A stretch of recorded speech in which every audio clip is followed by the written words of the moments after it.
ES Bijimol CPI നേതാവ് മുൻ MLA ചേരുകയാണ്. ശ്രീമതി ബിജിമോൾ, ഇവിടെ M മുകേഷ് MLAക്കെതിരെ അതിഗുരുതരമായ വകുപ്പുകൾ, ബലാത്സംഗം എന്ന് പറയുന്ന അതിഗുരുതര വകുപ്പ് അടക്കമുള്ള കേസാണ് എടുത്തിരിക്കുന്നത്. MLA സ്ഥാനം രാജിവെക്കണ്ടേ M മുകേഷ്? രാജിവെക്കണം, ഒരു തർക്കവും ഇല്ല. കാരണം ജനങ്ങളോട് വോട്ട് ചോദിക്കുന്ന സമയത്ത് ജനങ്ങളുടെ മുമ്പിൽ നമ്മൾ കൊടുക്കുന്ന ഒരു അഫിഡേവിറ്റ് ഉണ്ട്. ജനങ്ങളോട് നമ്മൾ പറയുന്നു ഇത്തരം ക്രിമിനൽ കുറ്റകൃത്യങ്ങളിലോ അല്ലെങ്കിൽ മറ്റേതെങ്കിലും തരത്തിലുള്ള 2 വർഷത്തിലധികം നീളുന്ന പണിഷ്മെന്റ് കിട്ടുന്ന ഏതെങ്കിലും തരം ഉള്ള ഒരു കുറ്റകൃത്യത്തിൽ ഞാൻ ഇല്ല എന്ന അല്ലെ അങ്ങനെ ചെയ്തിട്ടില്ല എന്ന ഉറപ്പാണ് ജനങ്ങൾക്ക് കൊടുത്തതിന്റെ അടിസ്ഥാനത്തിലാണ് ജനങ്ങൾ വോട്ട് ചെയ്യുന്നത്. ഇതിപ്പം വളരെ കൃത്യമായി പറയുകയാണ്, ഒരു സ്ത്രീ പറയുകയാണ്, എത്രയോ ഗുരുതരമായ ആക്ഷേപമാണ് മുകേഷിന്റെ പേരിൽ ഉണ്ടായിട്ടുള്ളത്. തീർച്ചയായിട്ടും മുകേഷ് രാജിവെക്കണം എന്ന കാര്യത്തിൽ ഒരു തർക്കവുമില്ല. പിന്നെ ജനങ്ങളാണ് തീരുമാനിക്കേണ്ടത്. കുറ്റകൃത്യം ചെയ്തോ ഇല്ലയോ എന്നൊക്കെ ഉള്ളത് അദ്ദേഹം കൂടി തെളിയിക്കേണ്ട കാര്യങ്ങളാണ്. പക്ഷെ ഇപ്പം അദ്ദേഹത്തിന്റെ പേരിൽ വന്നിട്ടുള്ള ആരോപണം എന്ന് പറയുന്നത് ഗുരുതരമാണ്. അദ്ദേഹം രാജിവെച്ച് മാറി നിൽക്കണം എന്ന് തന്നെയാണ് അഭിപ്രായം. ശ്രീമതി ബിജിമോൾ, നേരത്തെ ഒക്കെയുള്ള സംഭവങ്ങൾക്കപ്പുറം എന്തൊക്കെയോ കേൾക്കുന്നുണ്ടായിരുന്നു. അതിനുശേഷം ഈ ഹേമ കമ്മിറ്റി റിപ്പോർട്ടിന്റെ ഇമ്പാക്ട് പരിസരത്ത് മാത്രം ഒന്നല്ല, ടെസ ജോസഫ് അടക്കം 3 പേരുടെ പരാതി മുകേഷിനെതിരെ വരുന്നുണ്ട്.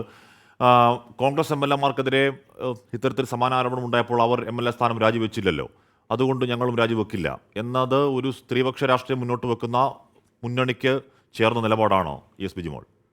ഇതിനകത്ത് ഈ കോൺഗ്രസ് എന്നോ കമ്മ്യൂണിസ്റ്റ് എന്നോ BJP എന്നോ ഇതിനകത്ത് അങ്ങനെയുള്ള തിരിവിന്റെ ഒന്നും കാര്യമില്ല. ഇതിപ്പോ ഈ ഒരു കുറ്റകൃത്യത്തിന്റെ കണക്കുകൾ എടുക്കുമ്പം എല്ലാ ആളുകളും പ്രായഭേദമന്യേ ഈ രംഗത്ത് നിൽക്കുന്ന എല്ലാ ആളുകളും, നമ്മൾ മികച്ച സ്റ്റാഴ്സ് എന്ന് പറഞ്ഞ് അങ്ങ് തലയേക്കേറ്റി കൊണ്ടുനടന്ന ഒരുപാട് ആളുകളുടെ മുഖം മൂടി അഴിഞ്ഞു വീണ് പച്ചയായ മനുഷ്യർ നമ്മുടെ മുമ്പിൽ നിൽക്കുകയാണ്. അവരൊക്കെ എങ്ങനെയാണ്, എന്താണ് എന്നുള്ളതിനൊക്കെ ഉള്ള വളരെ വ്യക്തമായ തെളിവുകൾ നമ്മുടെ മുമ്പിൽ നിൽക്കുകയാണ്. ഇതിനകത്ത് കോൺഗ്രസ്സുകാർ രാജിവെച്ചോ അല്ലെ BJPക്കാർ രാജിവെച്ചോ എന്നുള്ളതൊന്നും പ്രസക്തിയല്ല. ഇദ്ദേഹത്തിന്റെ പാർട്ടി എന്താണ്, മുന്നണി എന്താണ്, LDF ആണോ UDF ആണോ എന്നുള്ളതല്ലല്ലോ. ഇദ്ദേഹം ചെയ്ത കുറ്റകൃത്യത്തിന്റെ വലിപ്പം എത്രമാത്രമാണ്. അത് 1 or 2 ആളുകളല്ല, നിരവധി ആളുകൾ അദ്ദേഹത്തിനെതിരെയുള്ള വെളിപ്പെടുത്തലുകളുമായി വന്നുകൊണ്ടേയിരിക്കുന്നു. ഈ ഒരു സാഹചര്യത്തിൽ എല്ലാവർക്കും എന്നതുപോലെ തന്നെ നിയമം മുകേഷിനും ബാധകമാണ്. അവിടെ ഒരു പ്രസക്തമായിട്ടുള്ളൊരു ചോദ്യം, MLA സ്ഥാനം രാജിവെച്ചാൽ വീണ്ടും ജനങ്ങളാൽ തെരഞ്ഞെടുക്കപ്പെട്ടാൽ മാത്രമേ അദ്ദേഹത്തിന് MLA ആയി വരാൻ കഴിയൂ. അതുകൊണ്ട് അങ്ങനെ രാജിവെക്കാൻ കഴിയുന്ന ഒന്നല്ല. എനിക്ക് ജനങ്ങൾ ആണ് എന്നെ തെരഞ്ഞെടുത്തത്. ജനങ്ങൾ തെരഞ്ഞെടുക്കുന്നത് എന്തിന്റെ അടിസ്ഥാനത്തിലാണ്? ഇത്തരം കുറ്റകൃത്യങ്ങളിലൊന്നും അദ്ദേഹം ഇല്ല എന്ന് കൊടുക്കുന്ന ജനങ്ങൾക്ക് കൊടുത്ത ഉറപ്പ്, അതിനാണല്ലോ ഇലക്ഷൻ കമ്മീഷനെ മുമ്പിലേക്ക് നമ്മളൊരു അഫിഡേവിറ്റ് കൊടുക്കുന്നത്. ഇത്തരം കുറ്റകൃത്യങ്ങളിൽ ഞാൻ പങ്കാളിയല്ല, 2 വർഷത്തിന് മേൽ പണിഷ്മെന്റ് കിട്ടത്തക്ക വിധത്തിലുള്ള ഒരു തെറ്റിലും അല്ലെ അങ്ങനെയുള്ള ഒരു ഒഫൻസിലും ഇല്ല എന്ന് പറയുന്ന ഒരു അഫിഡേവിറ്റിന്റെ അടിസ്ഥാനത്തിലാണ് ഒരാൾക്ക് നോമിനേഷൻ പോലും ഫയൽ ചെയ്യാനായിട്ട് പറ്റുക.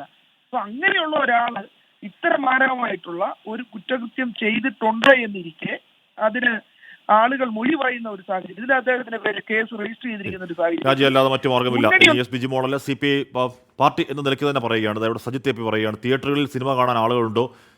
കഴിഞ്ഞ ആഴ്ച കുറേ സിനിമകൾ റിലീസ് ചെയ്തിരുന്നു, ഓണം വരാൻ പോകുന്നു, മലയാള സിനിമ ഇനി ആരും കാണില്ല എന്ന കുറേ കമന്റുകൾ കാണുന്നു, 24 റിപ്പോർട്ട് കണ്ടില്ല എന്ന് പറയുകയാണ്. അങ്ങനെയൊന്നുമല്ല.